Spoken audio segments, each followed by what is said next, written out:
Hello viewers. आइए आज हम लोग स्टार्ट करते हैं इंडियन इकोनॉमी। ठीक, इंडियन इकोनॉमी का फर्स्ट चैप्टर जो है, जो हम लोग डिस्कस करेंगे वो है आपका आर्थिक समृद्धि। ठीक है, यानी इकोनॉमिक ग्रोथ। ठीक, अब है कि अर्थशास्त्र यानी इकोनॉमिक्स है क्या। तो ठीक है, अर्थशास्त्र एक सामाजिक विज्ञान है जिसके अंतर्गत वस्तु और सेवाएं यानी आपका गुड्स एंड सर्विसेज। ठीक है, तो इसके उत्पादन, प्रोडक्शन, वितरण, डिस्ट्रीब्यूशन और उपयोग यानी कंजप्शन का अध्ययन किया जाता है। ठीक है, तो इंग्लिश में देखें तो economics is the social science that studies the production, distribution and consumption of goods and services. ठीक है, आइए अब हम इकोनॉमिक्स के टाइप्स की बात करते हैं। ठीक है, तो ये टाइप्स जो है आपको इकोनॉमिक्स को जो है पढ़ने की दृष्टि से जो है इसे अलग अलग तरीक़ों में डिवाइड किया गया है ताकि जो है पढ़ने और इसमें जो है कैटेगराइज करने में सहूलियत है। ठीक है, तो हम लोग देखते हैं समष्टि अर्थशास्त्र यानी मैक्रो। ठीक है, मैक्रो इकोनॉमिक्स। अब देखिए यहाँ पे आपने सुना होगा दो टर्म, एक माइक्रो इकोनॉमिक्स और एक मैक्रो। ठीक, तो देखिए अंतर ये कि माइक्रो यानी ये छोटा होता है, मैक्रो यानी बड़ा होता है। ठीक है, तो ये आपका समष्टि जो है वो आपका हो गया मैक्रो, यानी इसमें सब समाहित है। ठीक है, अब देखिए इसके अंतर्गत संपूर्ण अर्थव्यवस्था, उत्पादन, उपभोग, बचत और निवेश और इसको प्रभावित करने वाले सभी कारक का विश्लेषण किया जाता है। ठीक है, इसमें संसाधनों की बेरोजगारी, श्रम, पूंजी और भूमि, मुद्रास्फीति, आर्थिक वृद्धि और इन नीतियों, मौद्रिक नीति से संबंधित सार्वजनिक नीतियां भी शामिल हैं, जैसे कि राजकोषीय और अन्य नीतियां। ठीक है, देखिए इंग्लिश में हम लोग देखें तो macro economics analyses the entire economy meaning aggregated production, consumption, saving and investment and issues affecting it, including unemployment of resources, labor capital and land, inflation, economic growth, and public policies that address these issues, either it be monetary, fiscal, or any other policy. Okay, आइए हम लोग second में आते हैं। यह है व्यष्टि अर्थशास्त्र यानी इसे कहते हैं माइक्रो इकोनॉमिक्स। ठीक है, अब इसके अंतर्गत अर्थव्यवस्था के व्यक्तिगत अवयव का अध्ययन किया जाता है, जैसे कि परिवार, कोई विशेष कंपनी या श्रमिक आदि, यानी मैक्रो इकोनॉमिक्स के एक पार्ट का अध्ययन किया जाता है, किसी पर्टिकुलर पार्ट का। तो इंग्लिश में देखते हैं the study of economic behaviour of individual agents. ठीक है, व्यक्तिगत अवयव individual agent such as particular companies, worker और हाउस होल्ड। ठीक है, अब आइए हम लोग देखते हैं अर्थव्यवस्था के प्रकार, टाइप्स ऑफ इकोनॉमी। ठीक है, अब है पारंपरिक अर्थव्यवस्था यानी ट्रेडिशनल इकोनॉमिक्स। ठीक है, ट्रेडिशनल इकोनॉमिक्स में जो है आपका वस्तु विनिमय प्रणाली का उपयोग किया जाता है, उसमें मुद्रा और धन का जो है कोई कॉन्सेप्ट नहीं होता है। ठीक है, इस तरह की अर्थव्यवस्था का मानना है कि जितनी ज़रूरत है उतना ही उत्पादन किया जाए। ठीक है, अब जो है बाजार अधिशेष का जो है कोई भी आवश्यकता नहीं है। ठीक, ट्रेडिशनल इकोनॉमी जो है बाटर सिस्टम यूज करती है और करेंसी और मनी का जो है कोई कॉन्सेप्ट नहीं है, और ये इकोनॉमी जो है आपका बिलीव करती है only producing what and how much they require. Okay, they find no need to produce any market surplus. ठीक है, जितना ज़रूरत उतना प्रोडक्शन। ठीक है, अब आइए बाजार अर्थव्यवस्था देखते हैं, मार्केट इकोनॉमी। ठीक है, तो इसमें जो है सरकार या किसी नियंत्रण शक्ति का कोई दखल या हस्तक्षेप नहीं है। ठीक है, देयर इज़ नो इन्वॉल्वमेंट और interference from the government. Okay, अब जो है पूरी अर्थव्यवस्था जो है अर्थव्यवस्था के प्रतिभागियों और मांग और आपूर्ति के कानून द्वारा निर्धारित की जाती है। ठीक है, ये जो है आपका law of demand and supply इसको जो है निर्धारित करता है। ठीक है, तो देखते हैं कमांड इकोनॉमी या ट्रेड इकोनॉमी। ठीक है, तो देखिए इस आर्थिक प्रणाली में केंद्रीकृत शक्ति होती है जो ज़्यादातर मामलों में सरकार होती है। ठीक है, ऐसी अर्थव्यवस्थाओं को योजनाबद्ध अर्थव्यवस्था के रूप में भी माना जाता है, क्योंकि सरकार अर्थव्यवस्था के सभी योजना का निर्माण करती है, मुक्त बाजार द्वारा कुछ भी तय नहीं किया जाता है। ठीक है, अब देखिए इंग्लिश में देखते हैं, there is one centralise power, most of the cases it is government. ठीक है, अब देखिए the government makes all decision regarding the economy, the price is also determined by it. Okay, तो अगर एग्जाम्पल देख लेते हैं मार्केट इकोनॉमी यानी बाजार अर्थव्यवस्था की, ये आपका यूएसए है, हांगकॉन्ग है। ठीक है, और आपका जो कमांड इकोनॉमी या प्लेन इकोनॉमी जो है इसको आप लोग देख सकते हैं, क्यूबा है, चीन इसका उदाहरण। ठीक है, आइए आगे देखते हैं हम लोग मिश्रित अर्थव्यवस्था, यानी आपका जो है यहाँ पे बाजार अर्थव्यवस्था और कमांड अर्थव्यवस्था है, यानी मार्केट इकोनॉमी और कमांड इकोनॉमी दोनों का जो है एक सब मौजूद होगा। ठीक, बिट्स एंड पार्सल में दोनों होगा। ठीक, अब ये देखिए कमांड अर्थव्यवस्था और मुक्त अर्थव्यवस्था का उचित समन्वय है, तो यह अर्थव्यवस्था सरकार के हस्तक्षेप से मुक्त होता है, परंतु जब भी सरकार को आवश्यकता महसूस होती है तो वह बाजार को रेगुलेट कर सकती है। ठीक है, और सरकार अर्थव्यवस्था के विशिष्ट संवेदनशील क्षेत्र जैसे परिवहन, सार्वजनिक सेवा, रक्षा और आदि को रेगुलेट करती है और कंट्रोल करती है। ठीक है, अब इसका एग्जाम्पल देख लेते हैं भारत और फ्रांस। अब देखिए मिक्स्ड इकोनॉमी, ठीक है, ये है it is perfect coordination between command economy and free market economy. Okay, अब मिक्स्ड इकोनॉमी जो है आपका गवर्नमेंट इंटरवेंशन से फ्री होती है, इंटरवेंशन यानी हस्तक्षेप, और गवर्नमेंट ये इकोनॉमी जो है गवर्नमेंट इंटरवेंशन से फ्री होती है, but government regulate it whenever government feel it necessary and overseas specific sensitive areas of the economy like transportation, public services, defence etc। Okay, example Indian flag. Okay, चलिए अब आगे देखते हैं India's economic sector, Bharat के economic क्षेत्र।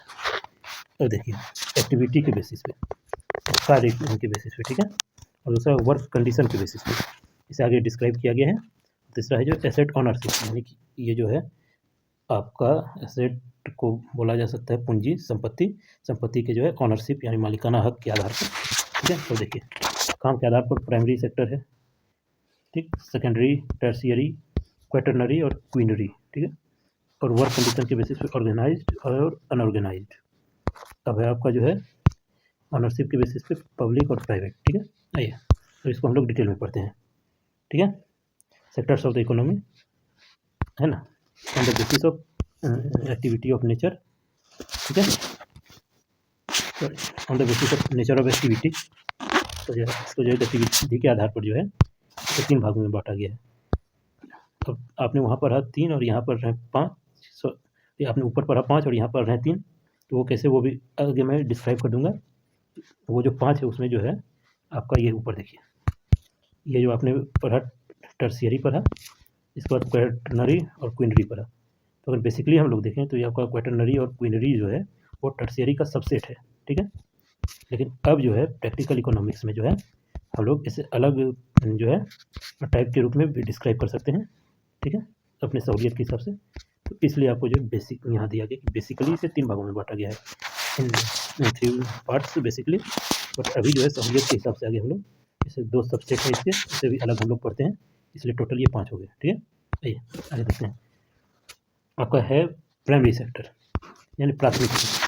इसके अंतर्गत अर्थव्यवस्था के प्राकृतिक क्षेत्रों का लेखांकन किया जाता है और इसके अंतर्गत निम्न क्षेत्रों को शामिल किया जाता है, जैसे आपका जो है कृषि, वानिकी, मत्स्य पालन, खनन। ठीक है, और देखिए प्राथमिक गतिविधियों में लगे लोगों को उनके काम की बाहरी प्रकृति के आधार पर रेड कॉलर कार्यकर्ता कहा जाता है। तो इंग्लिश में देखते हैं प्राइमरी सेक्टर जो है आपका, the primary sector of the economy is the sector of the economy making direct use of natural resource. ठीक है, direct use of natural resource. ठीक, और जो है this include agriculture, forestry, fishing, mining and extraction of oil and gas. ठीक, people engaged in primary activity are called red collars worker due to their outdoor nature of work. और देखिए यहाँ एक चीज़ आपको कभी कभी जो है कुछ बुक्स में भी जो है यहाँ कृषि जैसे है, ठीक, तो एग्री वहाँ पे सीधा कहा जाता है कि प्राथमिक क्षेत्र यानी कृषि। ठीक, बट ऐसा है नहीं, कृषि जो है वो प्राइमरी सेक्टर का एक सबसेट है। यानी प्राइमरी सेक्टर को अगर क्लियरली डिफाइन किया जाए तो जो भी नेचुरल रिसोर्स आते हैं उसका यूज करना आपका जो है डायरेक्ट यूज करना वो आपका प्राइमरी सेक्टर के अंतर्गत होता है। तो कृषि में भी नेचुरल रिसोर्स का यूज होता है, हमारा लैंड जो है उसका यूज होता है, लैंड और कुछ मिनरल्स। ठीक है, तो उस हिसाब से जो है आपका फॉरेस्ट्री सॉरी माइनिंग जो है आपका यानी खनन। ठीक, ये आपका जो है तो कुछ जगह आपको जो है द्वितीयक यानी कि जो है सेकेंडरी सेक्टर में दे दिया जाता है, और कभी कभी जो है इसे आप प्राइमरी सेक्टर में देखेंगे तो आपको समझ में आएगा नहीं कि क्यों ऐसा। तो क्लियर देखिए यही है इसका, अगर जो है अगर प्राइमरी सेक्टर को देखें तो direct use of natural resources अगर हो कि जो है जो भी आपका प्राकृतिक संसाधन है उसका सीधा यूज हो तो उसे हम प्राइमरी में रखते हैं। इस हिसाब से देखें तो खनन को प्राइमरी में ही रखा जाएगा। ठीक है, आइए आगे हम लोग देखते हैं सेकेंडरी सेक्टर, द्वितीयक क्षेत्र, इसे विनिर्माण क्षेत्र भी कहा जाता है। ठीक है, तो इसमें देखते हैं अर्थव्यवस्था का वह क्षेत्र जो प्राथमिक क्षेत्र के उत्पाद को अपनी गतिविधियों में कच्चे माल की तरह उपयोग करता है। ठीक है, प्राइमरी सेक्टर में जो भी चीज़ है उसको ये जो है कच्चा माल के रूप में इस्तेमाल करता है। ठीक, इस क्षेत्र के अंतर्गत मुख्यतः अर्थव्यवस्था की विनिर्मित वस्तुओं के उत्पादन का लेखांकन किया जाता है या प्राथमिक क्षेत्र के उत्पाद को नए उत्पाद के रूप में तैयार करता है। ठीक है, आपका मान के चलिए प्राइमरी सेक्टर यानी प्राथमिक क्षेत्र ने जो है ज़मीन का उपयोग करते हुए जो है ईख तैयार किया, ठीक है। और ये जो है आपका द्वितीयक क्षेत्र यानी विनिर्माण क्षेत्र, इंग्लिश में मैन्युफैक्चरिंग सेक्टर, ये आपका जो है उस जो है ईख को रॉ मटेरियल के रूप में इस्तेमाल करके शुगर तैयार करेगा यानी चीनी, ठीक। अब सेकेंडरी सेक्टर जो है इसको इंडस्ट्रियल सेक्टर भी कहा जाता है। It is an economic sector which describes the role of manufacturing. It encompasses the industries which produce a finished usable product or are involved in construction. Okay, this sector uses the produce of primary sector as its raw material, and people engaged in secondary activities are called blue collar workers. द्वितीय क्षेत्र गतिविधि में लगे लोगों को blue collar कार्यकर्ता कहा जाता है। प्राथमिक सेक्टर में रेड कॉलर, द्वितीय में ब्लू कॉलर, ठीक है। अब देखिए तृतीय क्षेत्र यानी सेवा क्षेत्र, ठीक है। अब देखते हैं यह क्षेत्र जो है अर्थव्यवस्था के प्राथमिक और द्वितीय क्षेत्र को अपनी उपयोगी सेवा प्रदान करता है, ठीक है। तृतीय क्षेत्र की आर्थिक गतिविधि से माल का उत्पादन नहीं होता, लेकिन ये विनिर्माण की प्रक्रिया और उपभोक्ता तक पहुंचने में सहायता प्रदान करती है। इसे जो है वाइट कॉलर कहा जाता है, ठीक। अब देखिए this sectors activity tertiary sector यानी तृतीय क्षेत्र जिसे सर्विस सेक्टर भी कहा जाता है। This sectors activity help in the development of the primary and secondary sectors. Okay, by itself economic activities in tertiary sector do not produce goods but they are an aid or support for the production. इन्हें जो है white collar job कहा जाता है tertiary sector में job करने वाले को, ठीक है। टर्शियरी सेक्टर को वाइट सेक्टर जॉब कहा जाता है और इसमें वर्क करने वाले को वाइट सेक्टर एम्प्लॉयज़ कहा जाता है, ठीक है। अब देखिए पिंक कॉलर कार्यकर्ता उन्हें कहा जाता है जो पारंपरिक रूप से महिलाओं के काम माने जाते हैं या महिलाओं के काम के लिए रखे जाते हैं, जैसे आपका बेबी सीटर, बच्चे की देखरेख करने वाला, फूल वाला, डे केयर वर्कर, नर्स इत्यादि। Pink collar workers are those who is employed in the job that is traditionally considered to be women's work. हालांकि अभी जो है हम लोग जिस टाइम में जी रहे हैं उस टाइम ऐसा कुछ नहीं है कि ये सिर्फ वुमेन का वर्क है या फिर ये सिर्फ मैन का वर्क है। आजकल महिलाएं भी विमान उड़ा रही हैं और कंपेरेटिवली जो है आपका जो है किसी भी वो पुरुष के जो है इक्वलिटी में उड़ा रही है, ना कि उनसे इन्फीरियरिटी में, ठीक है। तो वैसा कुछ रहा नहीं, ओके। तो इसे हम लोग बस एक जो है टेक्निकल टर्म के रूप में लेंगे और एग्ज़ाम के पर्पज़ से लेंगे, क्योंकि अगर एग्ज़ाम में आ जाता है पिंक कॉलर वर्कर तो आप उसे छोड़ के भी नहीं आ सकते, आपका जो है महिला सशक्तिकरण के नाम पे, ओके, वोक लिबरल्स के नाम पे आप उस क्वेश्चन को छोड़ के भी नहीं आ सकते, ये क्यों पूछा गया, तो इसे भी ध्यान में रखना है, ओके। अब देखिए इन क्षेत्रों में उन सभी आर्थिक गतिविधियों को शामिल किया जाता है जहाँ विभिन्न सेवाओं का उत्पादन किया जाता है, ठीक है। जैसे आपका हो गया खुदरा क्षेत्र, पर्यटन, बैंकिंग, चिकित्सा, स्वास्थ्य सेवाएं, ठीक है। ट्रांसपोर्टेशन भी आएगी इसमें, ओके। अब देखिए इसके अंतर्गत जो है हम लोग चौथा क्षेत्र अगर देखते हैं, इसका जो एक तरह से सबसेट भी कर सकते हैं, तो ये आपका चतुर्धातुक क्षेत्र यानी क्वेटरनरी एक्टिविटीज, ज्ञान आधारित, नॉलेज बेस्ड, ठीक है। अब देखिए ज्ञान आधारित भाग का वर्णन करता है ये चतुर्धातुक क्षेत्र जिसमें आमतौर पर सूचना प्रौद्योगिकी जैसे ज्ञान उन्मुख आर्थिक क्षेत्र को शामिल किया जाता है, ठीक है। और जैसे कि research and development, advance form of services involving specialised knowledge and technical skill. The quaternary sector is the intellectual aspect of the economy, यानी ये जो है अर्थव्यवस्था का बौद्धिक पहलू है, ठीक। This is the process which enables entrepreneurs to innovate and improve the quality of service offered in the economy. अब जो है हम लोग पाँचवें सेक्टर की बात करते हैं, इसे क्विनरी एक्टिविटी कहा जाता है, यह शीर्ष निर्णय करता, ठीक है, टॉप डिसीजन मेकर्स। इसे जो है आपका जो है गोल्ड कॉलर कहा जाता है, ठीक है, गोल्ड कॉलर जॉब। इसमें जो है आपके कौन कौन इंक्लूड हैं, तो देखिए ये वरिष्ठ व्यावसायिक अधिकारी, सरकारी अधिकारी, अनुसंधान वैज्ञानिक, वित्तीय और कानून सलाहकार आदि के विशेष और उच्च भुगतान वाले कौशल का प्रतिनिधित्व करते हैं, ठीक है।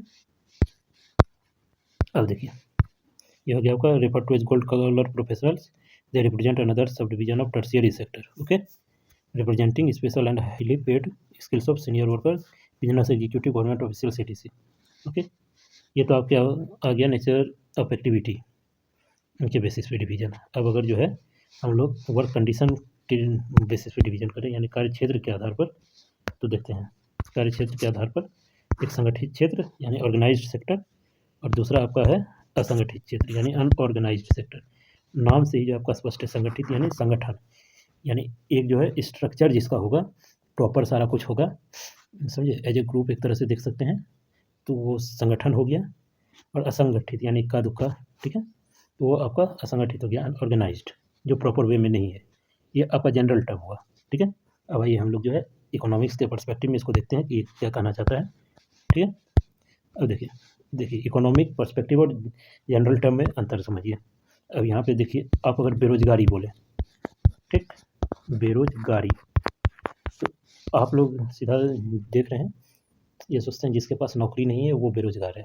ठीक है, लेकिन जो है इकोनॉमिस्ट जो है, यानी कि अर्थशास्त्री या इकोनॉमिक्स जो है अर्थशास्त्र, ये बेरोजगारी को जो है इसे डिफाइन नहीं करती। जिसके पास रोजगार नहीं है वो बेरोजगार है, ऐसा नहीं है। ठीक है, तो अर्थव्यवस्था के सेक्टर में जो है आपको पर्सपेक्टिव से, इकोनॉमिक पर्सपेक्टिव से बेरोजगारी वो है जो है, रोजगार वहाँ है कि अगर आपको जो है एक वर्क अवेलेबल है, ठीक है, और आपका जो डिमांड है उस लेवल की आपको सैलरी मिल रही है और वर्क अवेलेबल है, लेकिन फिर भी आप नहीं कर रहे हैं, तो वो बेरोजगारी में नहीं आती है। ठीक है, क्योंकि वहाँ है कि जो है लोग के पास जो रोज़गार नहीं है, जिस स्टैंडर्ड पे जो है काम होना चाहिए, जिस लेवल का पेमेंट होना चाहिए, वो अगर नहीं है तो बेरोजगारी है। और ऐसे ही जो है आप अपने मन से बैठे हुए हैं कि नहीं नहीं ऐसे नहीं, हमको यही चाहिए, आप उसके लिए एलिजिबल है नहीं, और आप जो है जिस चीज़ के लिए एलिजिबल हैं वो आप कर नहीं रहे हैं, उसे इन्फीरियर बोल रहे हैं, तो वो बेरोजगारी के रूप में कंसिडर नहीं की जाती। ठीक है, तो ऐसे जनरल टर्म वो सिंपल वे में जो डिफाइन होता है वो अलग होता है, और किसी स्पेशलाइज्ड चीज़ के पर्सपेक्टिव से जो भी चीज़ डिफाइन किया जाता है वो अलग होता है। तो इसे ध्यान में रखेंगे थोड़ा सा। ठीक है, तो ये आपको जो है मेंटली थोड़ा जो है वो क्या कहते हैं, मेंटली आपको ये थोड़ा जो है करेगा, प्रोग्रेसिव बनाएगा, और आपको देखने का जो है किसी भी चीज़ को देखने का नज़रिया थोड़ा सा बदलेगा। ठीक है, आइए अब हम लोग आगे देखते हैं संगठित क्षेत्र। इस क्षेत्र के अंतर्गत रोजगार की जो है शर्तें विनियमित होती हैं तथा कर्मचारियों को सुनिश्चित काम और सामाजिक सुरक्षा प्रदान किया जाता है। इसे एक क्षेत्र के रूप में भी परिभाषित किया जा सकता है जो सरकार के साथ पंजीकृत है और उद्यम के लिए कई अधिनियम का निर्माण करती है और उसके अनुरूप कार्य करती है। विद्यालय और अस्पताल संगठित क्षेत्र के अंतर्गत आते हैं। ओके, अब देखिए संगठित क्षेत्र के श्रमिकों को रोजगार की सुरक्षा मिलती है, उनके द्वारा निर्धारित घंटों के लिए ही काम किया जाता है। यदि वो अधिक काम करते हैं तो नियोक्ता द्वारा उन्हें अलग से भुगतान किया जाता है। Okay, in English let's say, in organized sector employment terms are fixed and regular. Okay, employment terms are fixed and regular. Okay, and the employees get assured work and social security, assured work and social security. Okay, now next point, it can be defined as a sector which is registered with the government, registered with the government, and a number of acts applied to the enterprises. Okay, schools and hospitals are covered under the organized sector. Now next point, workers in the organized sector enjoy security of employment. Security of employment. They are expected to work only a fixed number of hours. Fixed number of hours. If they work more, they have to be overpaid. Okay. Now, unorganised sector यानी जो है असंगठित क्षेत्र। अब देखिए असंगठित क्षेत्र जो है घर आधारित श्रमिक या स्वनियोजित श्रमिक या असंगठित क्षेत्र में एक मजदूर होते हैं, और इसमें संगठित क्षेत्र का श्रमिक शामिल होता है जो असंगठित श्रमिक सामाजिक सुरक्षा 2008 के अनुसूची 2 में उल्लिखित किसी भी कल्याणकारी योजनाओं के अंतर्गत नहीं आता है। ठीक है, अब देखिए यह क्षेत्र आकस्मिक और मौसमी प्रकृति के रोजगार और उद्यमों के संयोजित होने के कारण प्रकृति में गैर संगृहित होते हैं। ओके, संगीकृत होते हैं। इस क्षेत्र को कम आय, अस्थिर और अनियमित रोजगार के कारण किसी भी कारोबार संघ का सहयोग नहीं मिलता है। अब देखिए असंगठित क्षेत्र मुख्य रूप से श्रम गहन और स्वदेशी तकनीक का उपयोग करता है। असंगठित क्षेत्र के मजदूर इतने बिखरे हुए होते हैं कि विधान का कार्यान्वयन बहुत अपर्याप्त और अप्रभावी होता है। इस क्षेत्र का कोई अपना संघ नहीं होता है। ठीक है, तो असंगठित क्षेत्र का राष्ट्रीय आय में योगदान संगठित क्षेत्र की तुलना में अधिक है। ये बहुत इंपॉर्टेंट पॉइंट है, ये एग्जाम की दृष्टि से बहुत इंपॉर्टेंट पॉइंट है, पूछा भी गया बहुत बार, यहाँ तक कि ये यूपीएससी में भी रिपीटेड क्वेश्चन है। ठीक है, UPSC civil union public civil services आपका जो है IAS, इसमें भी जो है ये पूछा गया है कि संगठित और असंगठित क्षेत्र में जो है राष्ट्रीय आय में योगदान सबसे ज़्यादा किसका है। तो आप लोग लॉजिकली देखेंगे जो संगठित है उसका होना चाहिए, यानी जो सैलरीड है। अब देखिए अब तो ये सोचेंगे कि जो सरकारी कर्मचारी है उन लोग का अगर मिला के पैसा देखें तो ज़्यादा कमाएगा, लेबर लोग क्या ही कमा लेगा। ठीक है, डेली वेजेस वाला, दिहाड़ी करने वाला। लेकिन अगर आप जोड़ के देखें तो अगर 1000 सरकारी कर्मचारी हैं और 50,000 की दर से भी 1 लाख की दर से देख लेते हैं, ठीक, 1 लाख की दर से अगर 1000 सरकारी कर्मचारी हैं तो कितना हुआ आपका 10 लाख। ठीक है, लेकिन अगर आपका 1 लाख लेबर है जिसको 200 रुपया ही मिलता है तो वो 20 लाख हो गया। ठीक, ये लॉजिक यहाँ अप्लाई होता है। ठीक है, क्योंकि जो है संगठित क्षेत्र में काम करने वाले लोगों की संख्या ज़्यादा है, इसलिए राष्ट्रीय आय में योगदान संगठित क्षेत्र की तुलना में ज़्यादा है। ठीक, इसका राष्ट्रीय आय में 60% से अधिक का योगदान है। ठीक है, जबकि संगठित क्षेत्र का योगदान इसका आधा ही है। ठीक, now in English, an organised worker is a home based worker or self employed worker or wage worker in organised sector and include a worker in the organised sector who is not covered, यानी कि जो संगठित क्षेत्र में भी जो व्यक्ति काम कर रहे हैं लेकिन जो है आपका any of the act pertaining to welfare scheme mentioned in schedule 2 of the organised worker social security act 2008 के अंतर्गत कवर नहीं किए गए हैं। ठीक है, सामाजिक सुरक्षा अधिनियम 2008 के अनुसूची 2 में उल्लिखित किसी भी कल्याणकारी योजना के अंतर्गत कवर नहीं किए गए हैं, वैसे संगठित क्षेत्र के श्रमिक भी शामिल हैं इसमें। ओके, ये थोड़ा कंफ्यूजिंग टर्म है, इनको जो है मैं एक स्पेशल वीडियो जो 2-3 मिनट की होगी उसमें डिस्क्राइब कर दूंगा। इस वीडियो को ज़्यादा लंबा इतना भी सही नहीं है। ठीक है, क्योंकि एग्जाम में उतना डीप में आना है नहीं, और जो आना है वो तो आपको समझ आ ही गया है वन डे एग्जाम्स के लिए। फिर आपका कॉन्सेप्ट बिल्ड करने के लिए आज वो एक स्पेशल वीडियो में जो है डिस्क्राइब कर दिया जाएगा। Okay, now second term, in this sector wage paid labor is largely non unionized, okay, due to casual and seasonal nature of employment and scattered location of enterprises. Okay, now this sector is marked by low income, unstable and irregular employment and lack of protection either from legislation or trade unions. Okay, next point, the unorganized sector uses mainly labor intensive and uses indigenous technology. Okay, now final point, contribution made by the unorganized sector to the national income is very substantial as compared to that of the organized sector. It adds more than 60% to the national income, while the contribution of organized sector is almost half. Okay, now classification on the basis of asset ownership, परिसंपत्ति के आधार पर स्वामित्व। ठीक, अब देखिए, public sector, private sector, सार्वजनिक क्षेत्र public sector, निजी क्षेत्र प्राइवेट सेक्टर, पीपीपी पी यानी ट्रिपल पी यानी पब्लिक प्राइवेट पार्टनरशिप। ओके, ये दोनों का मिश्रण, ये किस प्रकार काम करता है आप लोग ठेके में भी देख सकते हैं। पीपीपी, रोड बनाना, ये करना, वो करना। ठीक है, रेलवे में भी है, आपका जो है रोड ट्रांसपोर्ट में भी जो है, बहुत सारी चीज़ों में है ये ना। आगे देखते हैं, आपका जो सार्वजनिक क्षेत्र क्या है, यह क्षेत्र सरकार के पास सबसे अधिक संपत्ति को धारण करता है और यह विभिन्न सरकारी सेवाओं को प्रदान करने से संबंधित अर्थव्यवस्था का एक महत्वपूर्ण हिस्सा है। English, in this sector government owns most of the assets and it is the part of the economy concern with providing various services, various government services. Okay, now next point, सार्वजनिक क्षेत्र का उद्देश्य केवल लाभ अर्जित करना नहीं है।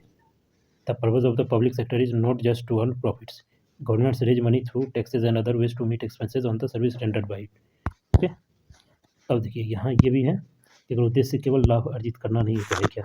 ठीक, तो देखिए हम लोग अगर अपने जो है स्वतंत्रता के बाद की बात करते हैं, 1947 की बात की, तो वहाँ पे अब बहुत सारे क्षेत्र देखेंगे जहाँ पे जो है सिर्फ गवर्नमेंट की कंपनीज हैं। तो वो है क्यों?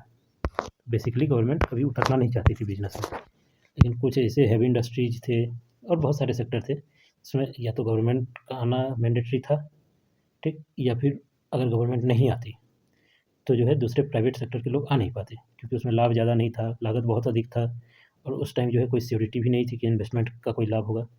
तो इस वजह से गवर्नमेंट आई, तो गवर्नमेंट कभी भी बिजनेस के लिए नहीं आई थी। तो गवर्नमेंट करती क्या थी, उससे अगर लाभ हुआ जो है वो आपका जो है वेलफेयर स्कीम्स, जैसे रोड बनाने, हॉस्पिटल बनाने, स्कूल बनाने, या फिर ऐसे बहुत सारी चीज़ कुछ सुविधा प्रोवाइड करवाने, वहाँ जो है वो दे देती थी। और इंडस्ट्रीज भी वैसे ही जगह पे स्थापित किए जाते थे जहाँ रोज़गार की कमी हो, यानी कि मेन सिटी में इंडस्ट्री स्थापित नहीं करके कोई दूर दराज के इलाके में कर दिया गया। तो इस वजह से हुआ ये, स्टार्ट में तो कोई था नहीं, उसके टक्कर में ये जो है डिमांड उस टाइम था, तो कुछ टाइम तक जो है वो प्रॉफिट देती गई। लेकिन अगर लॉन्ग टर्म में फिर देखा गया जब, तो वो जो है लॉस मेकिंग कंपनी ही बन गई। वो एक तरह से आपका जो है बोझ बन गई, क्योंकि आपको फ़ायदा देना ही नहीं है, कुछ भी कर लें आप, वो फ़ायदा देना ही नहीं है, वो घाटा ही देती चली जा रही है। जबकि उसके पास आपका जो है एसेट बहुत ज़्यादा है, सिर्फ कुछ जगह, कुछ मैनेजरियल इनकेपेबिलिटी या फिर गवर्नमेंट कंट्रोल जो है डिसीजन मेकिंग टाइम में जो डिले, इन सब वजह से जो है वो लॉस में जा रही है। इसी वजह से बहुत सारी कंपनीज़ को जो है सरकार प्राइवेट कर रही है, प्राइवेट हाथों में बेच रही है, जिससे कि सरकार को जो फ़ायदा भी मिल रहा है, पैसे आ रहे हैं शेयर्स बेचने पे, और जो है 100% सेल भी नहीं कर रही है। तो सरकार जो है उसमें अभी भी एक डिसीजन मेकिंग एंटिटी रहती है, और जो है वो प्राइवेट हाथों में जब चला जाता है वो जो है प्रॉफिट को मैक्सिमाइजेशन करने का जो है रास्ता ढूंढते हैं कि किस तरह प्रॉफिट को बढ़ाया जा सकता है या कहाँ खर्चे को कम किया जा सकता है। तो इस वजह से प्राइवेटाइजेशन जो अभी की जा रही है वो जो है देश हित में इम्पोर्टेंट है। ओके, तो देश बेच रही है ऐसा कोई कॉन्सेप्ट ही नहीं है। ठीक है, चलिए आगे देखते हैं। अब जो है प्राइवेट सेक्टर, आपका जो है प्राइवेट सेक्टर में है निजी क्षेत्र, इसमें है यह संपत्ति का स्वामित्व जो है आपका निजी हाथों में होता है। ठीक है, आपका जो इसकी गतिविधियों का निर्धारण लाभ अर्जित करने के उद्देश्य से किया जाता है। अब जो है इन क्षेत्रों से सेवा प्राप्त करने के लिए हम इन व्यक्तियों और कंपनियों को शुल्क देते हैं। Okay, now in English, in the private sector ownership of assets and delivery of service is in the hands of private individuals or companies. Okay, activities in this private sector are guided by the motive to earn profit. We have to pay money, okay, to get services of these individuals and companies. Okay, now PPP, public private partnership. Okay, PPP सरकारी और निजी क्षेत्र के बीच सार्वजनिक संपत्ति या सार्वजनिक सेवाओं के प्रावधान के तहत एक प्रक्रिया है। इस प्रकार की भागीदारी निवेश निजी क्षेत्र की संस्था द्वारा निर्धारित अवधि के लिए किया जाता है। ठीक है, पीपीपी में सरकार द्वारा प्राप्त उन सेवाओं को प्रदान करने के लिए जिम्मेदारी का पूर्ण प्रतिधारण शामिल है जिसके निजीकरण के लिए वो राशि उपलब्ध नहीं करवाता है। In English, PPP is an arrangement between a government and private sector for the provision of public asset और public services. Okay, in this type of partnership investment being undertaken by the private sector entity for a specific period of time. यानी जो है private sector जो है investment करती है। ठीक है, as PPP public private partnership involves full retention of responsibility by the government for providing the services, it does not amount to privatisation. Okay, यानी पीपीपी जो है इसमें सरकार जो है सेवा प्रदान करने की जिम्मेदारी उठाती है, तो इसीलिए जो है इसे निजीकरण यानी प्राइवेटाइजेशन में जो है शामिल नहीं किया जा सकता है। ओके, देखिए यहाँ जो है ये जो है आपका ओनली IAS का जो है स्टडी नोट से उठाया गया है, और उन्होंने जो है इसका जो इंग्लिश वर्जन है उसको डायरेक्ट जो है किसी ऐप से ट्रांसलेट करा लिया, तो जो है यहाँ पे थोड़ी सी प्रॉब्लम आ रही है, तो इसे उतना कंसिडर नहीं करेंगे। ठीक है, आइए आगे देखते हैं। अब हम लोग देखते हैं आर्थिक समृद्धि और आर्थिक विकास, यानी इकोनॉमिक ग्रोथ और इकोनॉमिक डेवलपमेंट। ये क्या है? ग्रोथ और डेवलपमेंट में अंतर ये होता है, हालांकि ये टॉपिक और इससे आगे की चीज़ हम लोग नेक्स्ट वीडियो में डिस्कस करेंगे, लेकिन जनरली बता देते हैं कि ग्रोथ ये होता है कि कोई चीज़ बढ़ रहा है, तो बस वो बढ़ रहा है तो वो ग्रोथ है। ठीक, जैसे पेड़ है वो बढ़ रहा है आला तिरछा इधर उधर, तो वो ग्रोथ है। लेकिन डेवलपमेंट है कि वो समुचित रूप से बढ़ रहा है।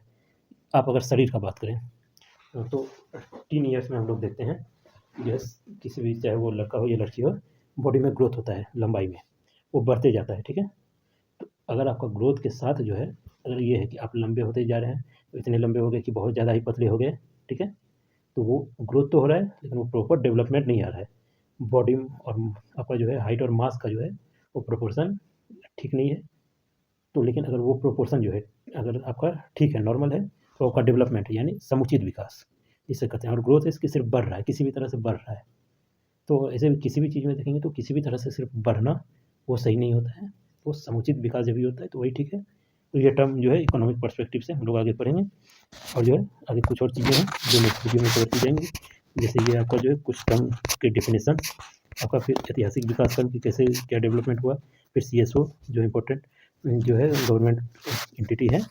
ओके, अब आर्थिक विकास के मापक, और जो है चक्रीय समर्थक और प्रतिसमर्थक आर्थिक क्षेत्र, और ऐसे बहुत सारी चीज़ें हैं जो कि हम लोग नेक्स्ट वीडियो में करेंगे। ओके, अभी के लिए थैंक्स, कीप वॉचिंग। अगर आपने लास्ट तक ये वीडियो देखी है तो अपना जो है ओपिनियन ज़रूर शेयर करें, खराब लगा तो जो भी क्वेरी है वो ज़रूर बताएं, ताकि जो है आपके हिसाब से इसमें जो है कुछ चीज़ें इंक्लूड की जा सके या एक्सक्लूड की जा सके। Thank you, have a nice day.